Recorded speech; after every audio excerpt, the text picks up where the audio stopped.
Hey everyone, and welcome to Almost Cancelled. I am Peter, that is Connor, and we are going to talk about Locke Key, Season 1, Episode 1. It's called Crown of Shadows. So we'll start spoiler free, because it is in Episode 1. We'll give you a warning somewhere in the middle before we go into spoilers. This is based on the comic book by Joe Hill, IDW comic book. It's been almost made into a TV show like 3 times before now. There was at least one pilot from a network from years ago that showed at Comic-Con. There was a pilot at Hulu, which I think this kept some of the cast from. Not all of them, though.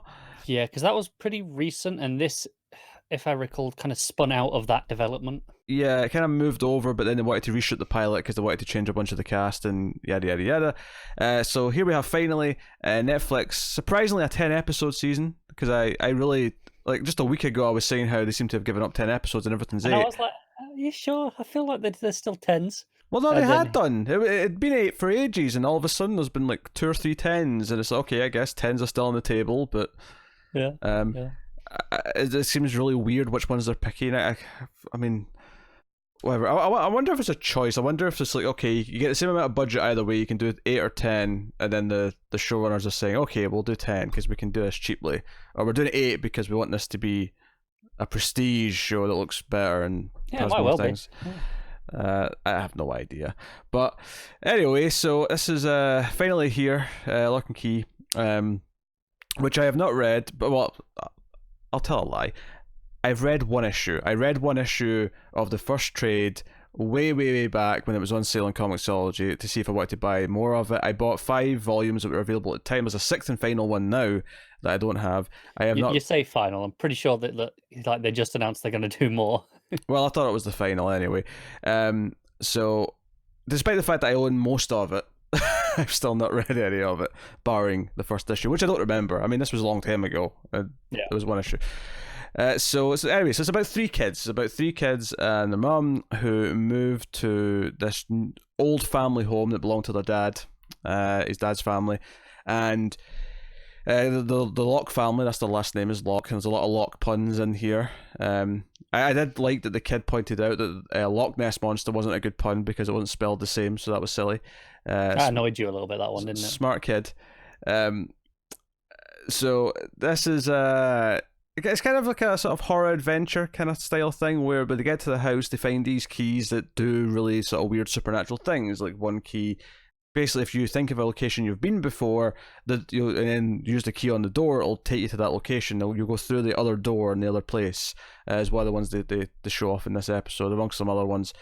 And but there's obviously a malevolent force behind all this as well, some sort of villainous entity that is after the keys and wants to do something. And the kids, the first episode is largely about just sort of discovering that any of this is real, and the kids just kind of settling in the new place, and their mum struggling with being a single parent now because the dad recently died. So that's kind of the gist of it. I'll save any other plot stuff for spoilers. I shall ask the question. I almost said Tim. Connor, what did you think? I feel insulted.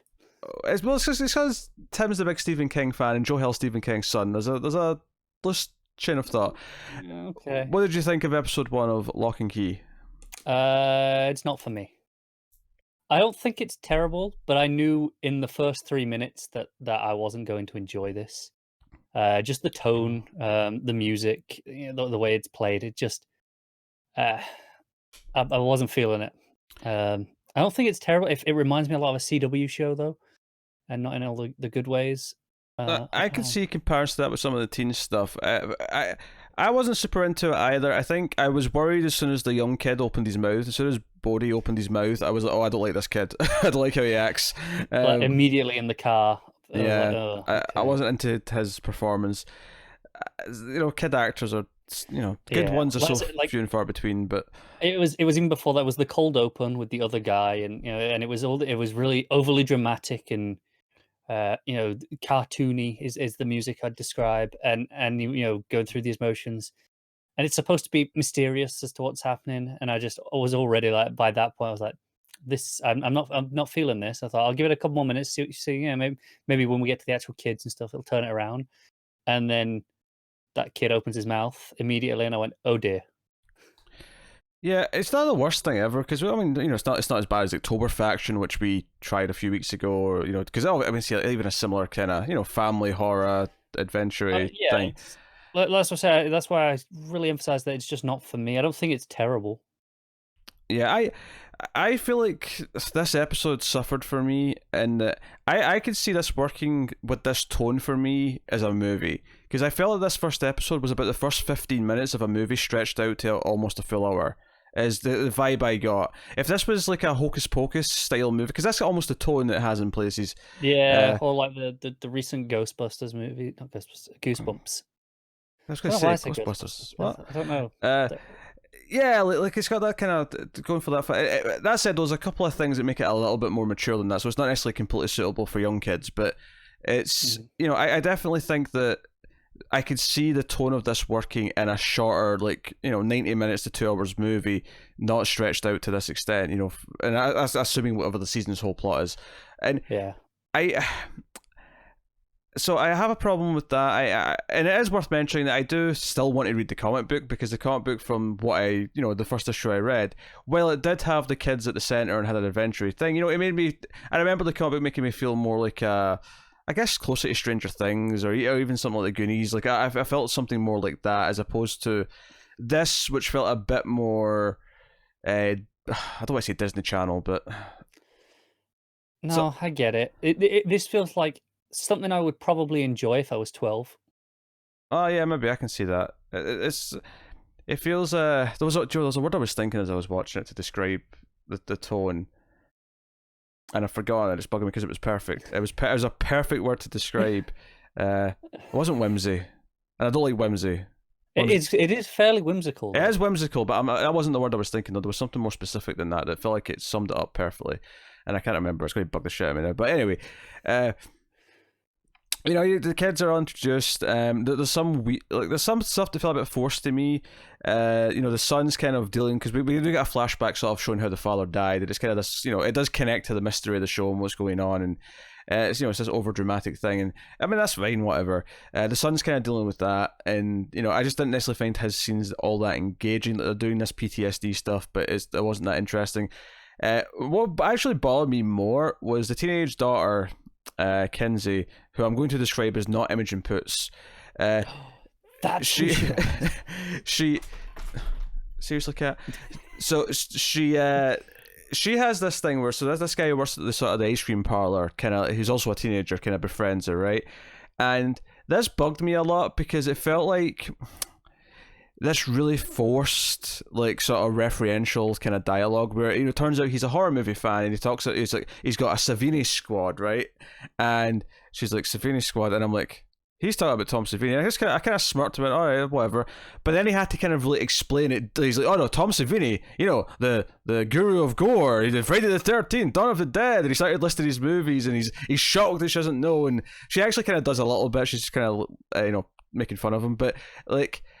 And then, like, they have parties where all they do is talk about Tom Savini's best work, and I'm like, as someone who's been a horror fan since I, was like 10, this just feels so forced to me. Like, people don't do this. The way they're talking about it just felt wrong. It felt like horror movie fans, yes, they talk about horror movies, they watch a lot of horror movies, but the way they were talking to each other, the way everything, they felt like such TV characters. The way that as soon as like she's introduced to the other friends that he has before they have this like viewing party, like he's like, hey, now we have 4. Now our next cosplay session we can do these things, and I'm like, what? People don't talk like this as soon as they met someone. Honestly, I hate this kid from the start. Like, they go in for the ice cream, and he's like, oh, it's on the house. You knew, he sees the name, and obviously the people know who these are. This family. Yeah, the story of what's happened. Yeah, the story of the father's death is clearly, like, everyone in the school knows that these kids have just had their father,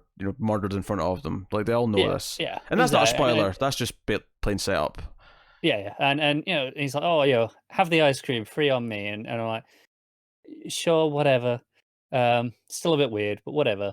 And then there's a similar bit later where the kids, the youngest kid goes in for an ice cream.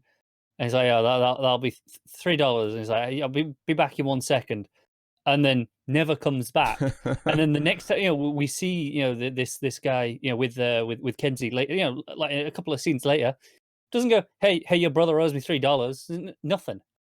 He's got a crush on her. He doesn't want to break. He's like, you know what? I can swallow the $3 for my pride. It's fine. I'll just, Sure, but just mention it. Be like, hey, you know your brother just like stole some ice cream. You know that seems like a Actually, conversation. can we talk about $3 for a plain vanilla ice cream cone? Can we talk about those prices? Sugar cone.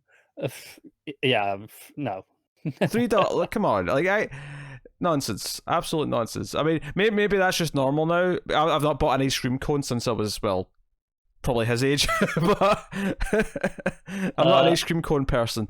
But there's they get bought by me around the summer. The local park. They're not that expensive, let me tell you that. Yeah. I know there's some controversy in the last decade or so because a 99 is no longer a 99, but I know it's a travesty. Yeah, if anyone doesn't know this, they're like 150 now. Yeah, if anyone doesn't know this, there used to be, for a long time growing up, there was such a thing called a 99, and a 99 was just an ice cream cone, vanilla ice cream in a cone, but with a chocolate flake in it, and a flake's just a Cadbury's piece of chocolate that you get here. Very crumbly chocolate.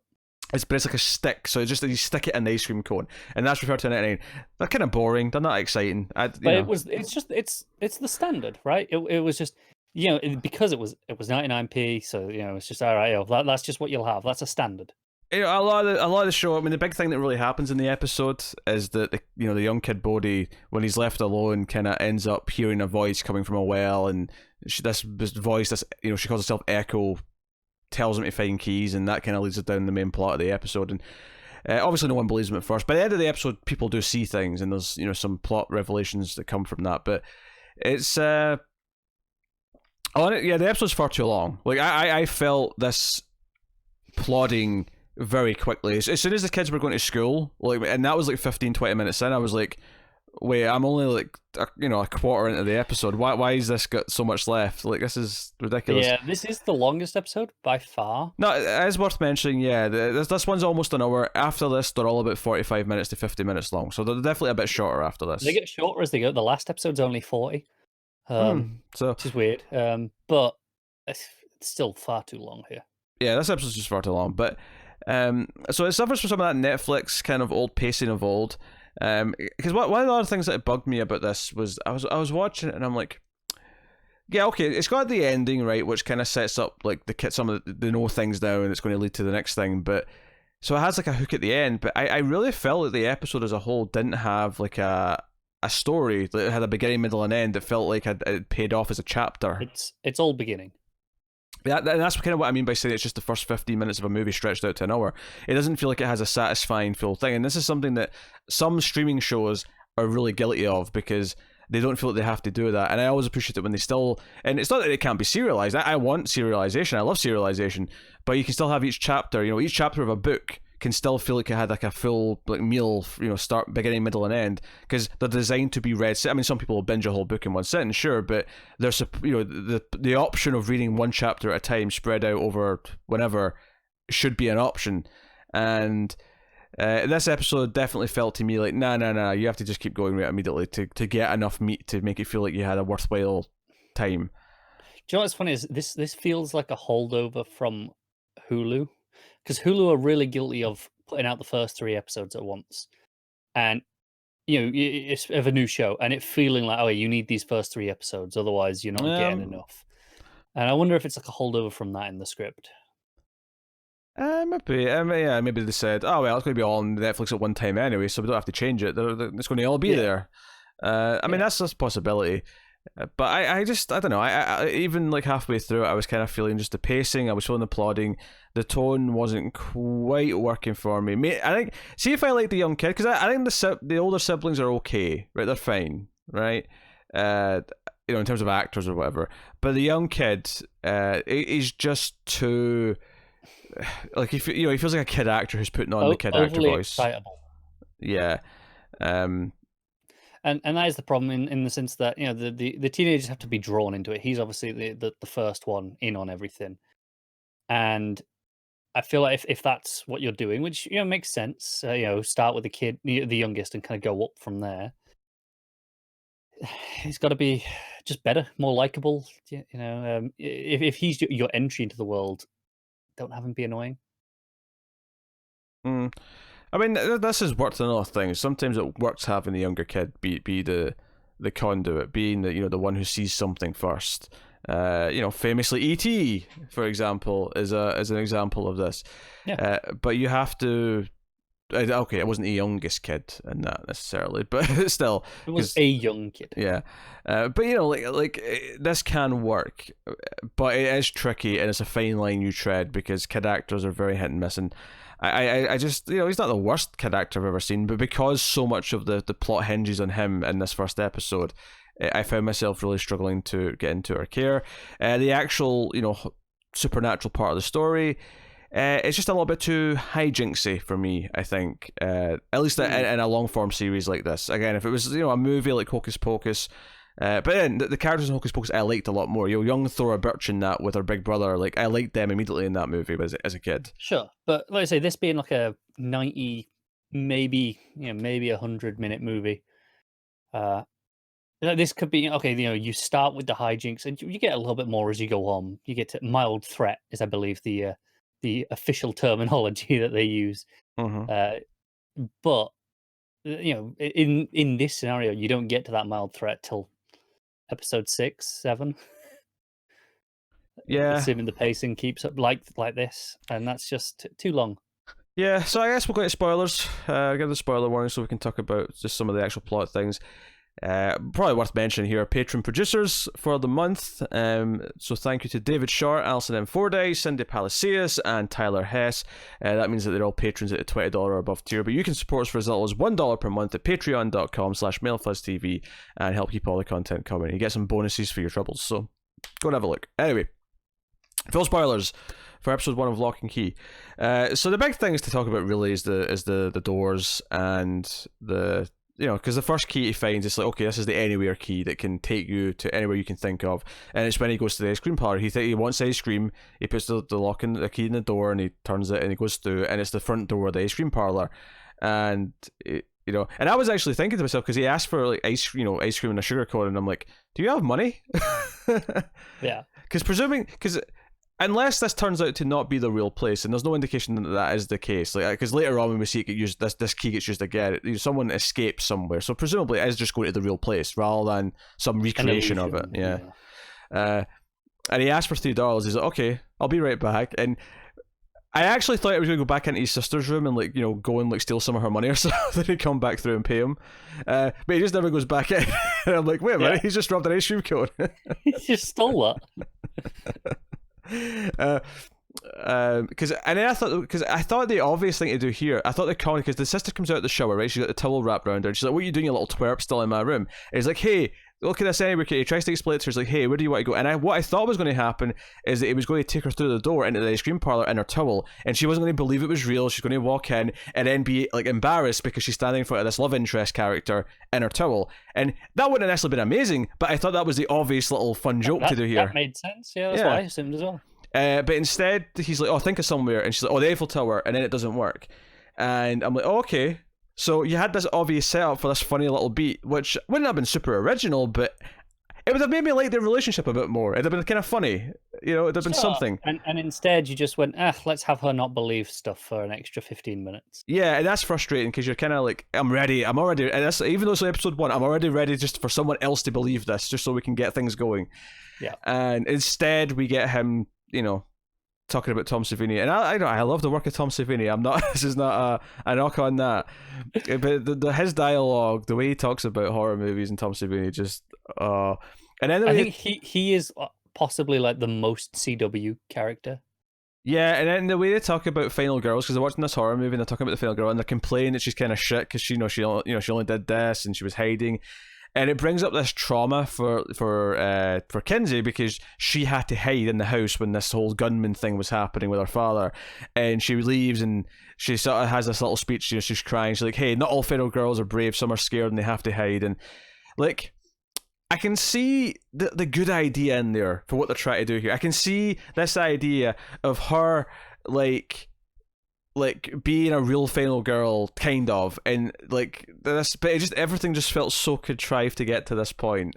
Yeah. Honestly, everything did here. Like, yeah, when this guy comes and sees her at school, and she's eating lunch on her own, and he comes and finally just sits down and calls her, Rocky Road. And she's like, "What?" And she goes, "Oh well, the ice cream you ordered yesterday, and and this Yeah, situation. She's it like, feels like forced witty teenage dialogue, right? and she's just like, I ordered mint chocolate chip, and she's like, well, I mean, would have been cool if you did order Rocky Road though, so it would have worked there. And I went, Do you know the thing is, right? Because what? obviously I'm a fan of the hit television show Buffy the Vampire Slayer, and Joss Whedon obviously is known for lots of witty dialogue, right? Which isn't necessarily normal sounding. But here's the key difference here, I think, just in this context of this scene. If you imagine like Xander walking in and saying, "Hey, Rocky Road," do you know what Xander wouldn't do right after it? Spend 5 minutes explaining what he said. He would just say it like he was confident. I mean, that's not a right word with Xander, because Xander was never confident about things. But he would say his goofy lines confidently. He was never nervous about having to explain the silly references he was making. He would just do it and move on. And if he got it, then great. If he didn't, then he's just being Xander. It's fine. Yeah. I think a lot of it is down to acting as well, though, in this scenario. Yeah, no, that's fair. Like this guy, he's so excitable and into, all right, hey, come on, look at this, that it felt so forced that I was like, this guy's a serial killer. Like that's what I got. Like, he's covering up something terrible. That was the feeling I was getting from this guy. So the idiot kid keeps believing whatever Echo says, and she's like, because she explains that it didn't work because you have to know where the door is that you're going to. So I mean, she didn't necessarily say you have to visit the Eiffel Tower, but you'd have to know where the doors are. Seen a door to go through. This reminded me of Jumper, that terrible movie. I never saw it. It was about teleporting, but the rules was you could only teleport to somewhere you'd seen. So you ended up with the character like going through like travel magazines and stuff, like cutting out pictures, everything, just so you can go, right, okay, I've seen that, I can go there now. I like the idea that you actually have to have physically been there, because it's like a video game where you unlock quick travel. Every time you get to a new place, now you've got quick travel. yeah. But I do like that. Oh, I saw that on TV or in a documentary or whatever. It was on the news. It's like, I can go there now. Could you envision a door in the space shuttle and then just kick someone through it and kill them?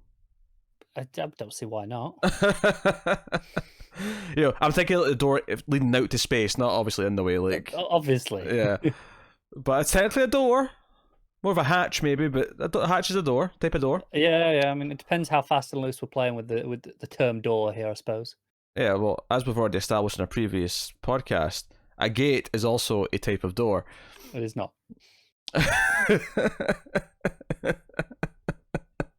Joe, I decided at some point is this has popped into my head, and it's gates are not surrounded on all sides, therefore it's not a door.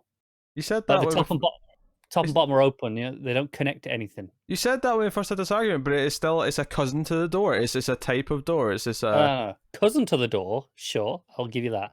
Door itself, no. Like this thing here, this ain't letting you go through through a gate, is it? This is doors. If we have to watch the rest of this show to see them go through a gate just to prove me right, I'll do it. I love the idea that we won't even review it. Pete will just binge watch it over the next couple of days so he can report in. They went through a gate, you son of a bitch. It's time a door. Honestly, I'd be intrigued how this would work with like sliding doors. Because the thing here is, the door it opens into and then it closes behind you. Like, how would that work? Like, if the door you were trying to go through on the other side was a slide door. I just think sliding doors are off limits. I think it has to be on hinges for it to work. You could be onto something there. I think it has to be on hinges. But a sliding door is still definitely a door. So just because they can't go through a gate does not necessarily mean that a gate is not a door. It's just in the same category as a sliding door, where it mechanically is a little bit different and therefore does not apply in this context. Gates are not doors because they're not enclosed on all sides. That is my stipulation for a door. I'm just simply saying that they're a type of door, not that they are traditional doors. No. They are similar to doors and provide a similar function, but they are categorically not doors.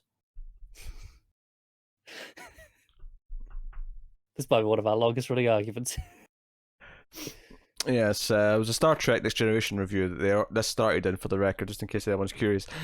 So the other key, though, and this is kind of what leads to the ending, is he finds this mirror key, and Echo, the voice in the well, says, that'll show you dead people so you can talk to your dad again. And he goes to use it in the closet door. The closet's got like a mirror on it, and it doesn't work at first, but then like a second lock appears in the glass itself, and he puts it in that, and then he gets like a sort of reflection of himself who's moving on his own and has a sort of a cheesy, creepy smile, and is like, "Hey, come here." Come here. He doesn't say it, but he's motioning to come here, and he starts to put his hand. And the one thing I did like about this is I like the effect of the glass as if it was cracking, but sort of in like a portally way as it was going in. I kind of like that. Okay, I wasn't super keen. I think I like the idea of it. I don't think I quite liked the visual in the end. But he doesn't go all the way in. He pulls his hand out, and his mum comes in, and he says, "Hey, look at this." And I thought this was going to be another, it doesn't look, it's not real. She won't believe him. But then her reflection does the same thing, and she sort of gets entranced and walks in, and she's trapped in basically kind of like an infinite, dark room of mirrors, essentially. And then the teenagers come home, and he tries to explain to them that she's in the mirror, but they hear her like yelling out for help, and it's like, okay, and they see their own reflections do the creepy things, and the son, the older teenager son Tyler, he's like, okay, I'm going to go in and get her. So they tie a rope around him, and they hold out the rope, and he goes in and he grabs her, and he does manage to pull her out. And the end of the episode is basically that the mother very quickly, within about 30 seconds, gets confused and then completely forgets what just happened and thinks, and they just talk about the mirror, and she's, oh yeah, it's a nice mirror, we'll get one for your room as well, and she just walks out. And I don't know if the gist here is that adults don't remember this shit and only kids can remember, and that's going to be the key plot thing, but I feel like it's more to do with the family blood, because I think the uncle definitely seems to remember, and the dad obviously knew about this. There's the guy in that cold open had a key and then stabbed himself with it. So I think it's more to do with the family rather than okay, I can see that, yeah, adults. because she married into the family, of course, rather than being part of the she hasn't family. got the blood that they do. So yeah, it could be that. It could be that, and it just kind of ends there with like, okay, what do we do now? Cut to black. Actually, there's one more scene. There's the scene where Echo goes to visit the teenage boy who shot their dad, because he came out of the house demanding to know about the Locke house. Key house. Sorry, the Key house. Yes, they're the Locke family, but the house is called the Key house because they like puns. And he's in prison, and Echo comes to visit him and says, "Hey, I told you I'd come see you," and that's kind of where the episode ends. Yeah, it's funny. It's like this is a long episode. I felt like, but there are things that I feel like it skipped over at the same time, like figuring out which keys you can use in which doors. Like, okay, I get the anywhere key, you can use it in any door, but the second key only works in that door with the mirror, right? Or it would only work with a mirror, I assume. You can't just do it on any door. That mirror didn't just appear. Yeah, presumably.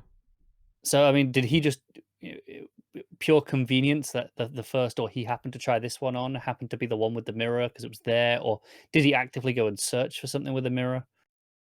I don't know. I feel like there'd be something in of trying to figure out where the keys belong, like how to use them. I feel like that could have been a fun little 5-minute bit instead of some of the high school stuff, probably.